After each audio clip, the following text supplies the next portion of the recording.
Viemos hoje fazer o nosso programa na Vila da Chamusca.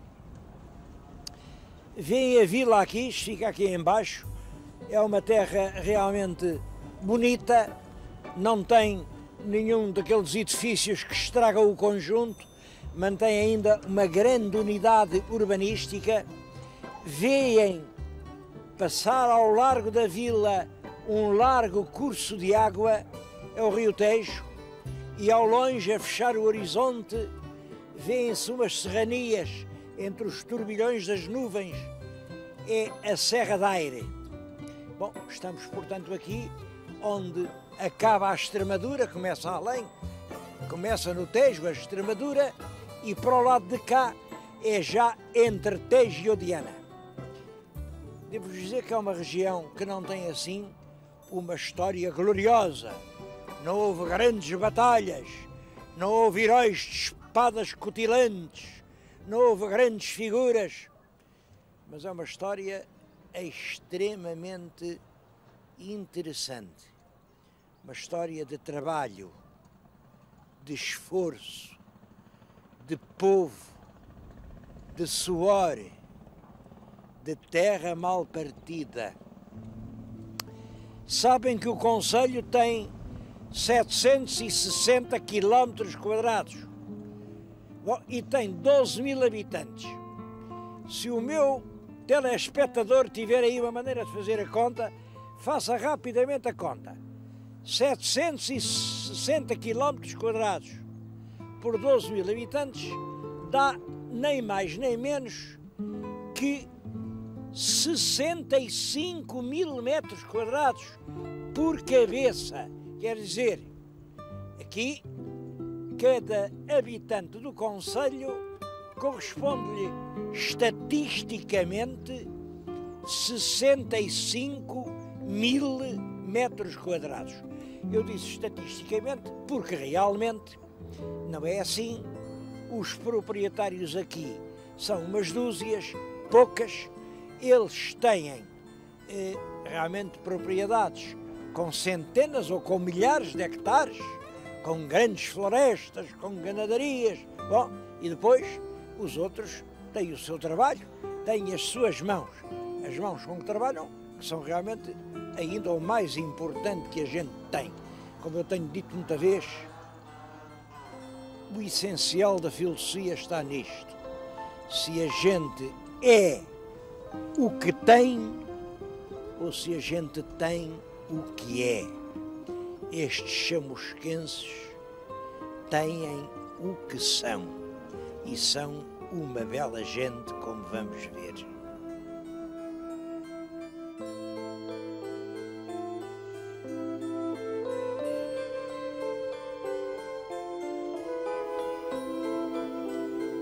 Ninguém sabe de onde vem este nome de chamusca. Claro, há sempre umas ideias, cada um pensa nisto, naquilo, pensam que talvez houvesse aí uma queimada, como outrora se fazia, e que ficasse durante muito tempo um bocado de fogo. Eu não acredito em nada disso.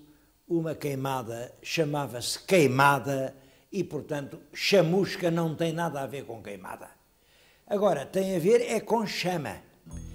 Não tenho dúvida nenhuma de que o povoamento começa aqui neste morro, é um morro de cerca de 80, 90 metros acima do curso das águas, portanto, uma colina a cavaleiro do Tejo, e quem passava talvez visse nas casas dos lavradores, em alguma casa, um ponto de luz, uma chama ao longe. Sabem que naquela noite de breu, naquela noite tenebrosa, uma luz ao longe era sempre uma fonte de esperança. E chamusca quer dizer isso. Foram homens do povo que vieram para aqui, arrotearam as terras, fizeram as primeiras igrejas. É muito curioso que aqui os templos têm todos invocações que falam de sofrimento. Sofrimento. Uma é a Senhora da Piedade e das Sete Dores. Outra é a Senhora do Bom Fim. Bom Fim, como sabem, é a boa morte que todos nós esperamos. Esta em que lhe estou a falar, a parte principal é a Senhora do Pranto, a Senhora que chora. Por quem é que a Senhora chora? Aqui, ao lado, e dizem que era a primitiva, há uma capela de São José. Eu gosto imenso desta ermida de São José, está toda revestida a azulejo, e reparem, os azulejos em Portugal são tão frequentes, tão numerosos, que a gente passa e já nem presta atenção nenhuma ao que os azulejos nos querem contar. Mas reparem bem para isto, reparem, São José cá está o honrado carpinteiro, esta é aqui a mesa do trabalho e ele está com uma enxó na mão, com uma enxó, a aplanar uma prancha. Claro, a prancha para aplanar faz muito lixo, estão aqui no chão as aparas. E quem é que anda com uma vassoura a varrer as aparas do chão? É nem mais nem menos que o Filho de Deus, o menino Jesus. Bom, e ao lado, atrás, está a mãe que o olha com olhos amorosos, enquanto está a afiar os bibos que o menino há de vestir. Não conheço, em Portugal, nenhum outro painel que dê, de uma forma tão comovida, tão eloquente, esta ideia de que o Filho de Deus também teve de trabalhar.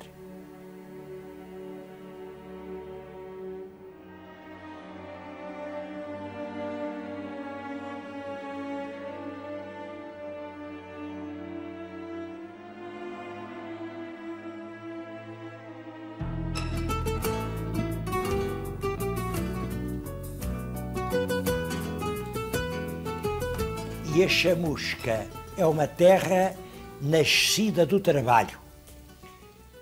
Penso que esses pequenos lugares nem eram aldeias, umas cabanas de camponeses nos vales, onde eles meteram a vinha, meteram os pequenos olivais, as searas do pão e do centeio.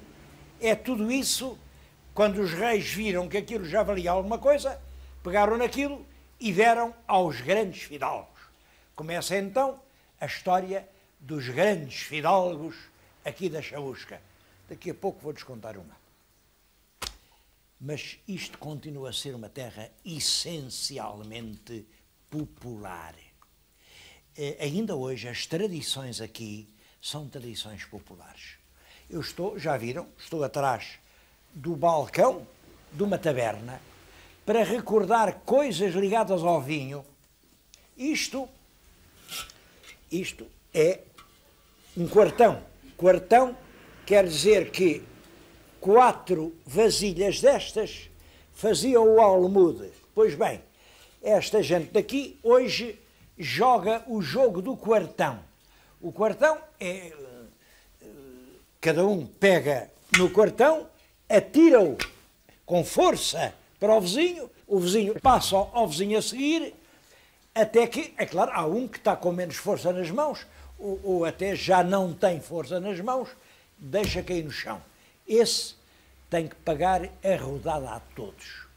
Bom, e nessa altura começa a calhandrice. A calhandrice é uma coisa que penso que é única nesta terra.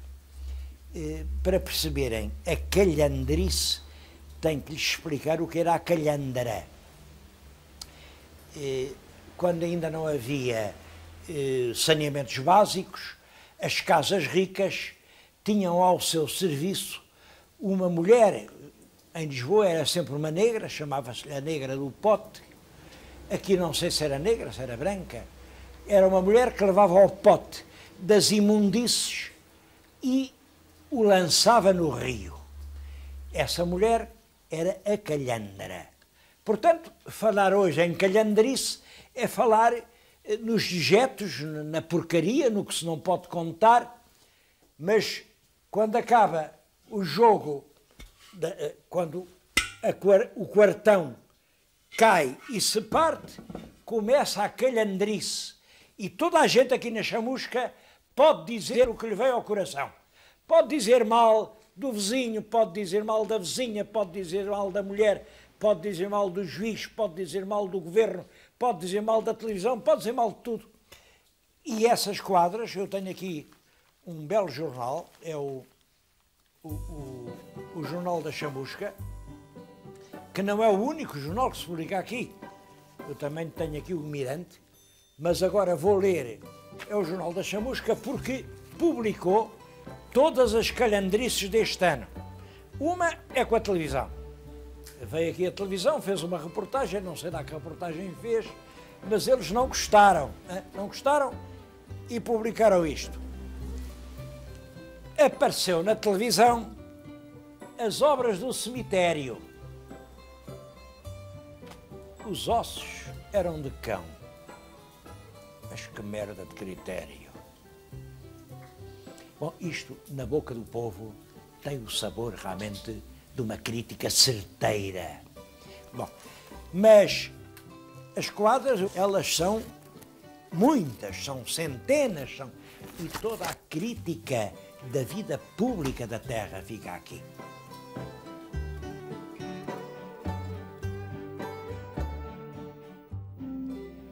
O facto da chamusca ser propriedade de grandes fidalgos ainda hoje tem reflexos. É realmente uma terra de grande propriedade. E essas grandes propriedades originam que seja uma grande parte de florestas, de matas e de ganadarias. Como calculam, para criar touros são precisas muitas centenas de hectares de terra. Agora, eu vim aqui para lhes dizer uma coisa. Entre a grande propriedade e a indústria não há assim aquele fosso que às vezes se pensa. A indústria, quando há engenho e invenção, aparece em toda a parte. Estou a falar-lhes num lugar que penso muito raro em Portugal. É uma tipografia que nasceu, a bem dizer, à sombra das ganadarias. As ganadarias dão touros, os touros são para as touradas precisam de público. Pois bem, aqui na Chamusca nasce uma grande tipografia que ocupa hoje mais de 50 pessoas e que se ocupa em quê? Bom, hoje é a fazer tudo, claro, fazer tudo. Mas o início da atividade industrial foi fazer cartazes de touradas. Estas paredes estão cheias de cartazes impressos aqui, que no seu conjunto são uma espécie de álbum de glórias da festa portuguesa.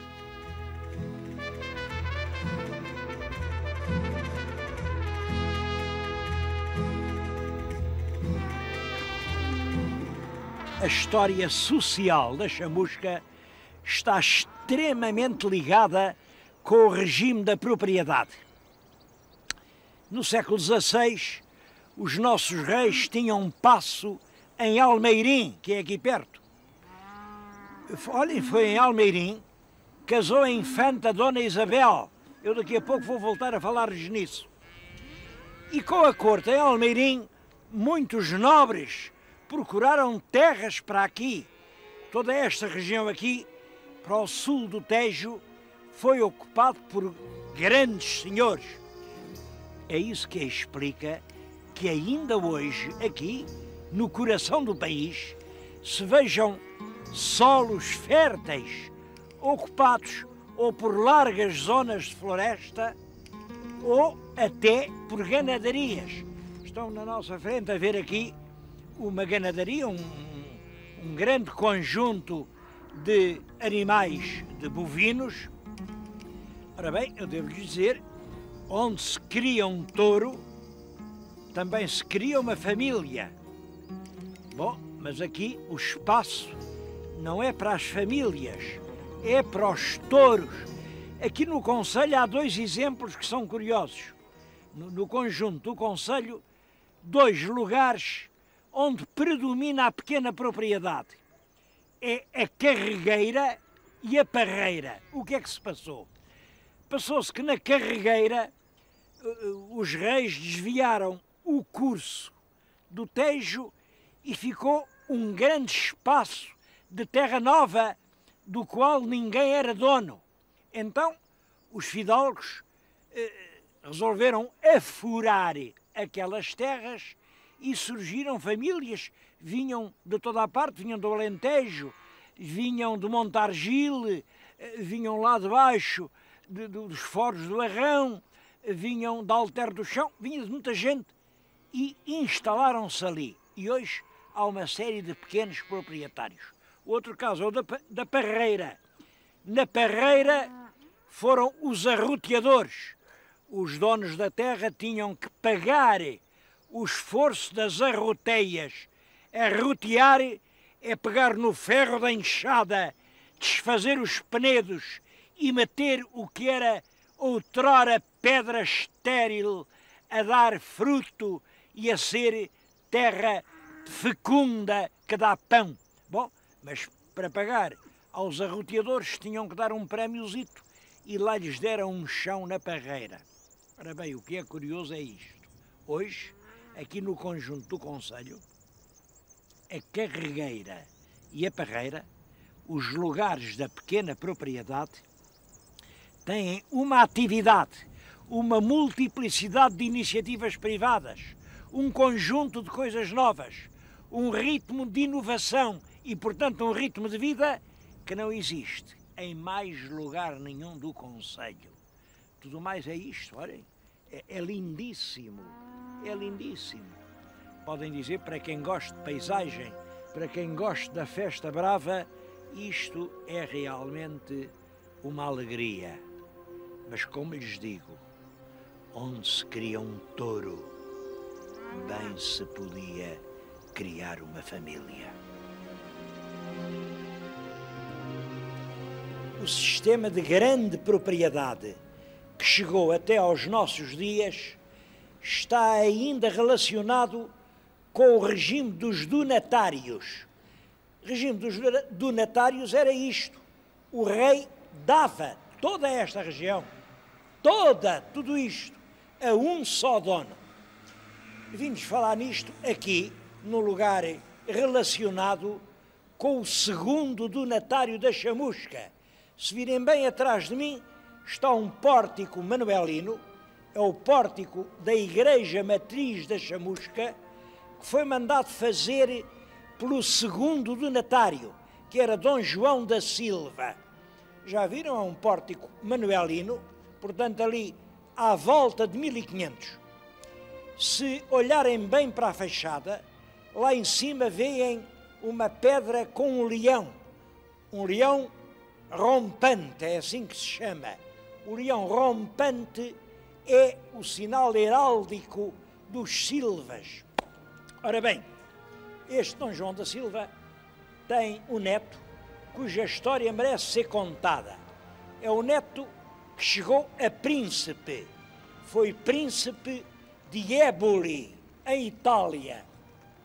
Como é que um chamusquense pode chegar a príncipe? Eu vou contar-lhes a história, que é uma história que as pessoas não gostam muito de contar, mas ela aconteceu. A história é esta.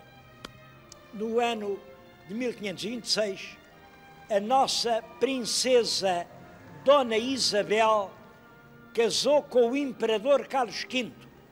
Levou um séquito com muita gente, até com meninos pequenos.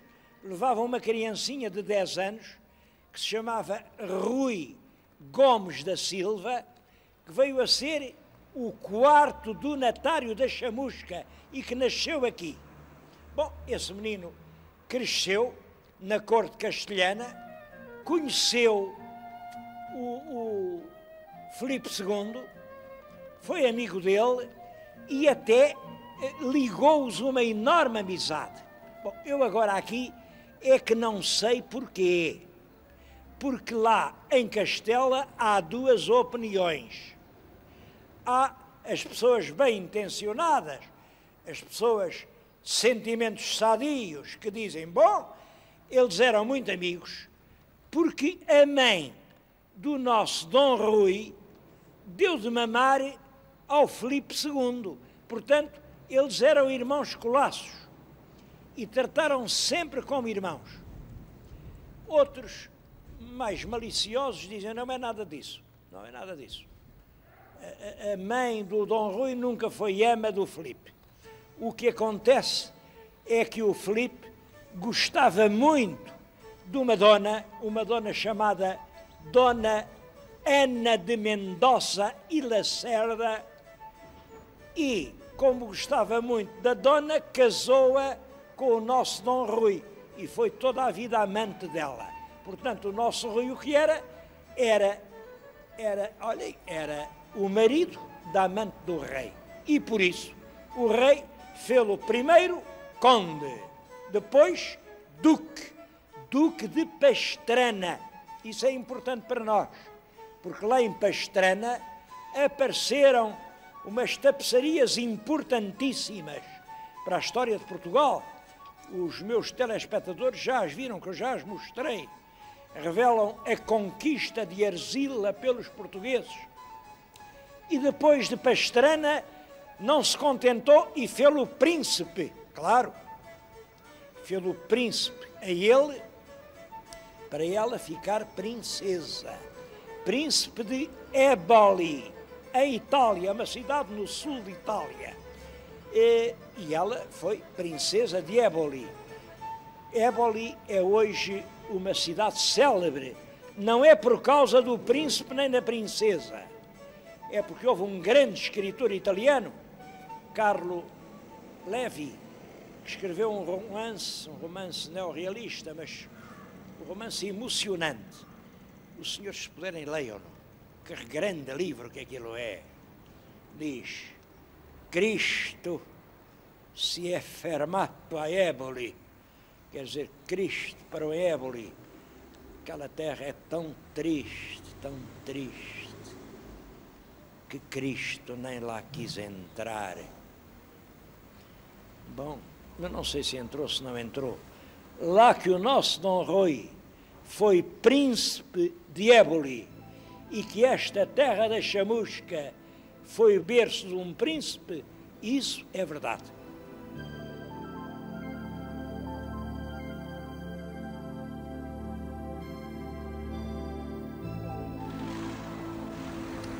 Eu vim, não são os príncipes do século XVI que vão resolver os problemas da chamusca de hoje, e eu vim acabar o programa aqui num lugar que é conhecido de toda a gente. É a famosa Ponte da Chamusca. É uma ponte dos últimos anos da monarquia. Ela devia ser inaugurada pelo rei Dom Manuel, já não foi, porque entretanto veio a República, mas é ainda uma ponte planeada na monarquia e, portanto, uma ponte que é quase centenária. Eu acho muito bonito uma ponte ser centenária, claro, é uma relíquia histórica. A verdade é que quando passa aqui uma viatura mais pesada, tudo isto abana. Tudo isto abana, mas não cai. Os técnicos garantem, a ponte está sólida, podem vir à vontade, isto não cai. Não cai, mas não chega. O problema é que o trânsito é cada vez maior. Isto foi feito, quando esta ponte foi calculada, ainda nem, praticamente não havia automóveis na estrada. E hoje há um trânsito intensíssimo. Há aqui constantemente congestionamentos. Perde-se muito tempo aqui em cima. Bom, e as pessoas da Chamusca, com toda a razão, perguntam para quando outra ponte? Outra ponte e também outra estrada. É evidente que toda esta história conduziu a Chamusca a uma situação que não é de grande desenvolvimento. Uma gente muito ativa. Olha, vão àquela loja de artesanato e vejam como esta gente trabalha. Aqui ainda se faz tudo e bem feito. É uma gente dada ao trabalho, dedicada, pertinaz. Simplesmente precisam de acessos, de vias de comunicação. Olhem, precisam, por exemplo, de que se preste mais atenção ao Rio Tejo, uma terra ribeirinha onde o rio mal se vê.